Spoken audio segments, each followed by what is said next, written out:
Muy buenas tardes, alumnos. Mi nombre es David y soy tío del profesor Pedro. I just said in Spanish, good afternoon to you, students. My name is David, Tío David, and I am Professor Stewart's uncle. As you probably heard, I live in Guatemala. I was born in Fargo, North Dakota, part of the U.S., but 32 years ago I moved to Guatemala. So we're going to look at some pictures of Guatemala here, and I'll say a little bit about them. The town I live is Todos Santos, Cuchumatan in Guatemala. It's a small town in the mountains. As you can see, the mountains get pretty high. The town's at about 8,000 feet, so it's about as high as the San Gabriel Mountains or so.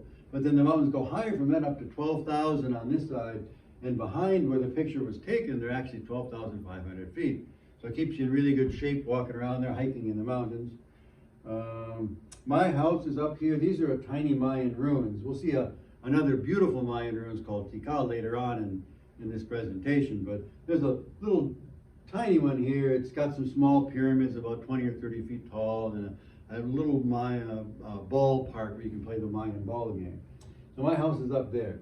Let's go to the next picture. So here you can see that the trails are very steep in the mountains. You stay in good shape hiking around there. If you want to go somewhere, you're pretty much walking. There's a road in the main part of town, but not a lot of roads outside of the main valley.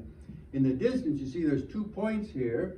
You can guess what those might be. Those of you who have been up in the Cascades in Washington, Oregon will recognize that those are probably volcanoes, and sure enough they are. This is Volcan Tacana. It's on the border with Guatemala and Mexico.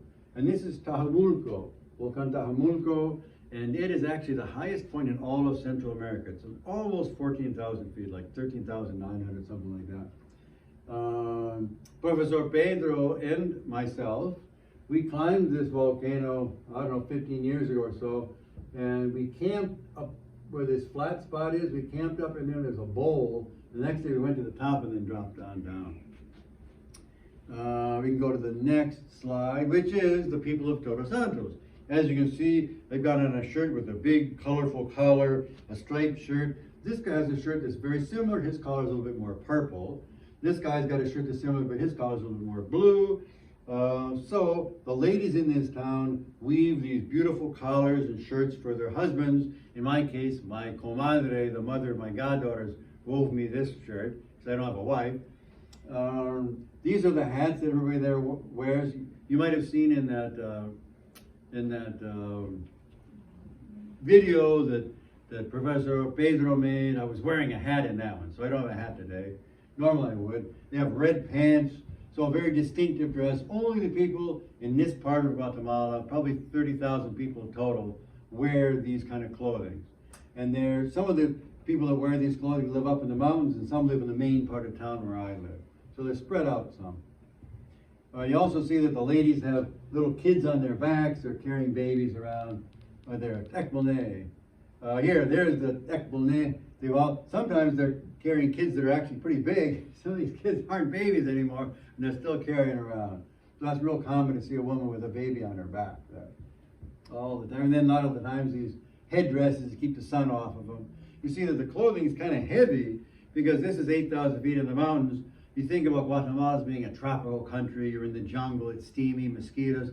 In this town, it's cold enough that there's no mosquitoes. It freezes every night during December and January. So you're always using at night either 1 or 2 blankets. There's no such thing as a hot night. And even during the day, it never gets really hot. So you need some kind of thick clothing because it tends to be pretty cool. Certainly in the mornings it is. We can look at another picture here. Oh, this is a big party. This is my house in Guatemala.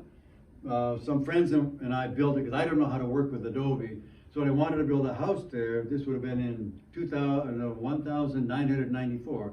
In English, you would say 1994. Some friends helped me. They knew how to make the Adobe blocks. Then I helped to make the blocks. Then we assembled this house and put this tile roof on top. That's me up here. We're getting ready to string a piñata. We're going to break that piñata as part of a party that actually Professor Pedro, your professor, he was here to provide music and to be a participant in this fiesta. Here's one of my goddaughters. This is Nelida. In this picture, Nelida is probably 6 years old, and this is her good friend Magali. So they wanted me to take their picture one day, so I did it. They're really a lot of fun. This is one of my comadres. She's actually the grandmother of Nelida. This is Santiago, one of my favorite comadres. Okay, here's Volcán de Fuego. So in Guatemala, there are many volcanoes. There are 3 of them that are very active. This is the most active one of all. This one puts out an eruption about every 20 or 30 minutes. They're not all as spectacular as this eruption. This is a particularly nice eruption. A lot of lava coming out. Usually you'll see either ash, which is this gray stuff up here, or you'll see white steam eruptions. Sometimes you'll see some incandescence from glowing bombs roll down, but I've never seen an eruption quite this good. The view of this eruption is from another volcano called Acatenango, which is only 6 kilometers away from that summit. So you can climb Acatenango. It's a little bit higher than Fuego, and you get a really nice view of Fuego, but it's not dangerous because on Fuego, you can see here there are no trees. The reason there's no trees is because when this thing erupts, it blasts all this junk down, bombs and ash and stuff, kills all the vegetation. But here you notice there's some trees. So about 3 kilometers, there's this death zone where you don't want to go up there, you'll get killed by the eruptions. But on the other 3 kilometers towards where we're standing on Acatenango, there's brush growing and trees and shrubs and stuff. And it's safe. Very rarely does a bomb make it that far over. So you can climb this thing and spend a couple hours watching the eruptions, and there's no danger for you. I've climbed this volcano probably 7 or 8 times, so it's one of my favorite places to go if I have a couple of days to climb a volcano. These are the ruins of Tikal.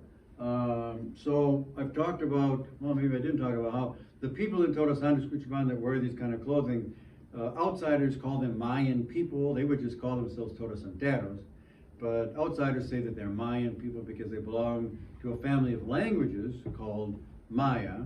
And their particular language that they speak in Todos Santos is called Mam. So it'd be Mam Maya. There's 24 different Mayan languages, quite a few of them, but Mam is one of them. These are and they live in the highlands. Of course, we're up in the mountains, right? So that's the highland Mayan people. The highland Mayan people didn't develop monumental architecture like this. They never erected stelae, these stone monuments about the rulers. They didn't seem to ever have kings over large areas. They didn't fight in big battles between one city-state and another. But these lowland Mayan cities did. So you'll hear names like Calakmul, Tikal, which is this one, Yaxchilan, Dos Pilas. There are all these different towns, and they were fighting and duking out with each other, making alliances and stuff, kind of like what was going on in ancient Greece. Maybe you want to say a few things in Mam? Oh, I could do that. Yeah, I could say some things in Mam. The Mam language is a very interesting and tricky language to learn. Maybe we could have Professor Pedro ask me some things in Mam, and I'll ask me the things in English, and I'll repeat them in Mam. Well, maybe you could, what are some of the animals that you find there in Tikal? Okay. Tikal at Ibish, at Masad, at Shmash. Shmash is a mono. One mono. It's a monkey. Monkey in English. Masad is a deer. So I'm trying to describe. So what I said is Tikal at Nimchil. In the land or the place of Tikal, there are many wild animals. That's Chechel would be many different kinds of wild animals. In Mam, if you're talking about wild animals, they're Chel. If you're talking about domesticated animals, it would be Alamach. So let's say you have a pig, Ahuntet Botch. Pig, that's the word for botch, but you would qualify by saying Ahuntet Alamach Botch, one of your domesticated pigs. So it's a little bit of Mam. There's interesting words there, like the word for earth is chach. You can tell that there's kind of some stops in there. There's 2 glottal stops. So the Mam language tends to have lots of clusters of consonants, like the word shnaktzan. There's not a lot of vowel sounds in there, but all kinds of consonant sounds that are sort of jammed together. Are there tongue twisters in Mam? Yeah, well, they certainly twist my tongue. I don't know if they twist the mom speaker's tongues. Some people ask me what the hardest word in mom is. For me, there's one word in mom that I can never pronounce right. I've tried for 32 years to pronounce this word, and every time when I say it to a native speaker, they just laugh.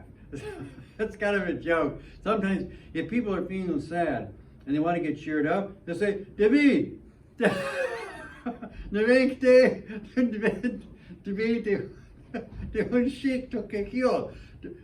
We want to hear you say the word for a rabbit in our language, and they know what's going to happen.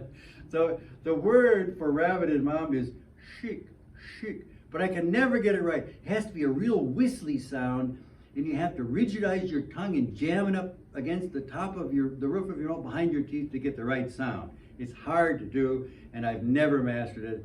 So it's always good for a joke with the locals. I try to say the word chic, but it's really hard to do. So anyway, one of the interesting things about Tikal is the monumental architecture. Amazing ruins. They're beautiful. And they're huge. They're really big, a couple 100 feet high. And then the jungle is pretty amazing. We can look at the nature of the jungle. There are what they call strangling figs.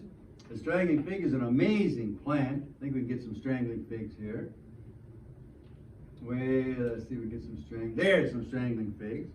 So the strangling fig is a very unusual plant. What happens is a bird will eat one of these figs, and they're full of seeds, and he'll go up high in the branches of a tree somewhere, and he'll poop those seeds out. So those seeds will sprout up in the canopy and start to put out leaves and grow as a plant just on rainwater. They're epiphytic, so they don't have any roots at this point. Once they've established themselves up there, they start to put down little tendrils of root, going down through the air 100 feet, maybe over 100 feet, till they finally reach the bottom.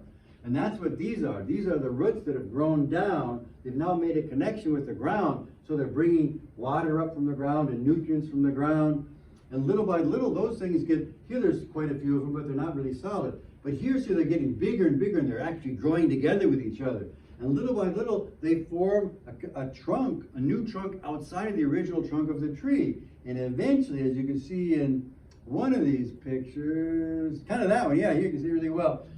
Here, the strangling fig that's covering this tree, it's like a parasite on the old tree, has killed off the tree inside. The tree inside has actually rotted out. And the strangling fig won the battle and is now growing in the place of the old tree. The old tree has died and rotted out. Pretty amazing. There are also monkeys in Tikal. The monkeys are very interesting, very fun. These spider monkeys are really fast. They're very agile climbers. They're real acrobats up there in the trees. They're a lot of fun. They eat fruits and stuff, nuts and stuff that grow in the trees. They're not too scary, and they will never hurt anybody. There's another one that won't hurt you. He's called the howler monkey, and they're not dangerous or anything, but they'll sure scare you, and we're going to tell you why. The first time I went to Tikal, I decided that I wanted to sleep in the ruins and spend the night, listening to the jungle sounds, and maybe there'd be a jaguar or something, and the owls would fly by. I didn't know what was going to happen. So anyway, I spent the night on top of one of these ruins, a small one, not one of those big ones.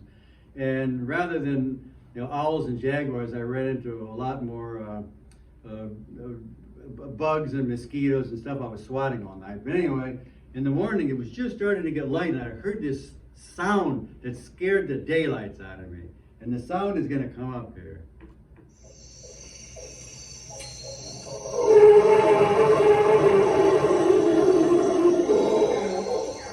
So you hear that? Where's it coming from?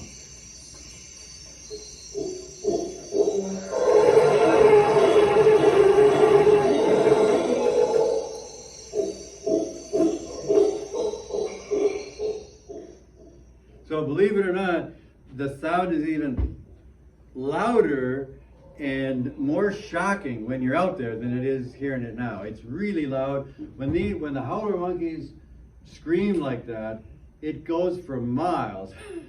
They're really, really loud, and it's really, really scary. So I tell people that the best alarm clock on the face of the earth is the howler monkey, because when they wake you up, I'm telling you, you're not going to hit the snooze button. You're awake. You're not going to fall back asleep. So I'm wondering if now maybe we should do some questions. We've got a few questions here. Let's see, we'll mix them up. I've got a question here from Mila. Mila says, what are the things you had to adapt to when you moved to Guatemala? That's a very interesting question. And she translated in Spanish as, ¿cuáles son las cosas a las que tuviste que adaptarte cuando te mudaste a Guatemala? Which is a very good translation. Well, the food is simpler there. You can't go somewhere and get a hamburger or whatever, or go to get a pizza. None of those things exist down there. So the food is simple. You have to adapt to that a little bit. I also had to adapt to the fact that the vida there, the life there is very social. People are always come over to my house. They're always inviting me over to their house. It's almost like you have a huge family. And you can't ignore people because they won't feel good, and you won't feel good either. So it's a ridiculously social life, which when I first moved there, I tend to be kind of a loner, but I very quickly realized that the social life was fun, so now I like it. It's good. It's great to have everybody feel like family. So Luke asks, what is your favorite part about your country, Guatemala? And I would say, Luke, that my favorite part is probably the kids. The kids are a lot of fun. They're very high-spirited. They'd like to joke around a lot. Lots of energy. They're always climbing in the trees and jumping around and doing something. I think the kids are really wonderful, so I have a great time with the kids.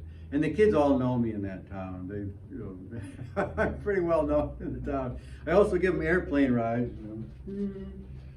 So if you give kids airplane rides in a town like this, you're going to get to be pretty popular. So kids are my favorite thing. But what made you choose to live this kind of lifestyle? That's a very good question. I think... Who asked that one? That's from Sadie. Sadie asked, well, what made you choose to live this kind of lifestyle? ¿Qué te hizo elegir vivir este tipo o ese estilo de vida? That's because I like the simple life. For me, the simple life might seem like it's the life of maybe a poor person or something, but the way I look at it, a lot of the activities that people engage in are kind of dumb activities.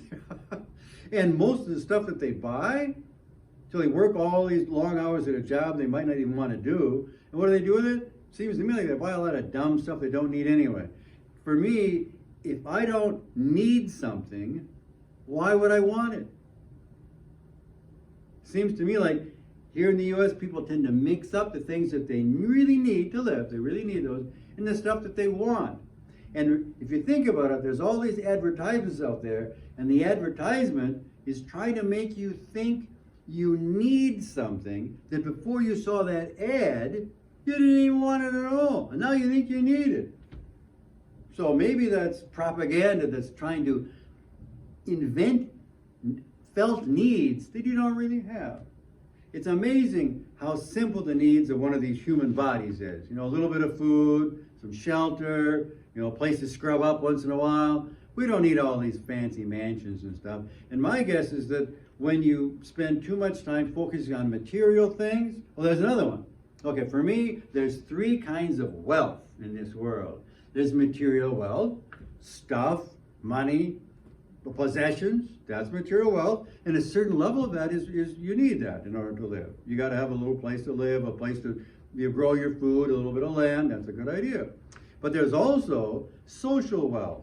That means you care and you relate well with your friends, your family, you have connection to those people. You see your grandmother often, you see your uncles and well, even your nephews once in a while. You go visit your nephews once in a while in Los Angeles. That's an important thing for me. And your neighbors, you're tight with your neighbors, you know your neighbors, you joke around with your neighbors, have a good relationship with them. Social wealth for me is extremely important. Actually, more important than material wealth. Because if a typhoon or something goes through and your fancy house gets wrecked, but you've been fighting with your neighbors all the time, what kind of shape are you going to be in? But meanwhile, if you have a nice, simple house, the house is good enough but not great, and a hurricane comes through and flattens everybody, you're going to help each other out. So I think that's more important than the material wealth. But there's also spiritual wealth. You guys are at this school that's got some spiritual values, and those are important. For me, the most important spiritual value is my way of looking at the idea of faith. Some people think that faith, that there's somebody up in the clouds that throws thunderbolts that's going to bail them out of problems. I don't really look at God that way or the divine that way. So for me, faith is different. For me, faith is a strong understanding that life's not out to get me. Life's not trying to smack me around or flatten me or wipe me out or ruin me. Life is trying to teach me things, show me things, and help me find a way to get along with others and have a very enjoyable life. Basically, I look at life as being a glorious adventure and not an endless struggle. Some people look at life as being an endless struggle, this problem, this problem, this problem. But I think you can turn the tables on it and look at it as a glorious adventure. Because when you think about it, what's the difference between an adventure and a struggle? It's really your attitude. The same stuff's going to happen. When an adventure happens, it's not all easy times. Indiana Jones has lots of hard times, right? What makes it an adventure? Because he knows he can get through it, he does what he needs to get through it, and he doesn't let it get him down too much. With the right attitude, all kinds of hard stuff that many people would say, oh, this is terrible, I'm being abused, life hates me. It's an adventure. Look at it as an adventure and you'll get through it just fine. So that's my angle on that one. Layla asked, do you ever want to move to the city? No, I don't like cities. I think there's city people and there's country people. I'm a country person. I just like being outside. I like fresh air. In my house, I leave my windows open all the time. I don't have windows with glass or even screens in them. There's a shutter of wood there, and open that up, and there's a hole in the wall. So if you want to rob me at night, you just walk in my house. The door's open. I don't lock my doors at night. I haven't locked my doors at night for 32 years. Don't need to. So I don't like the city. The city for me is a little bit too busy. And I don't like to ride around in cars. I haven't owned a car for 30 some years. I like to walk. So I like a simple lifestyle, and simple lifestyle is very hard to manage in a city. So I prefer to live in the countryside, in a small town in Guatemala, grow more or less my own food, and run things myself rather than have to make a lot of money and pay for things. And then that's it. That's the questions. So it's been wonderful to be with you, delightful, and good luck with your Spanish. I think you'll do really well. And don't give Professor Pedro too hard of a time. Thank you. Muchas gracias.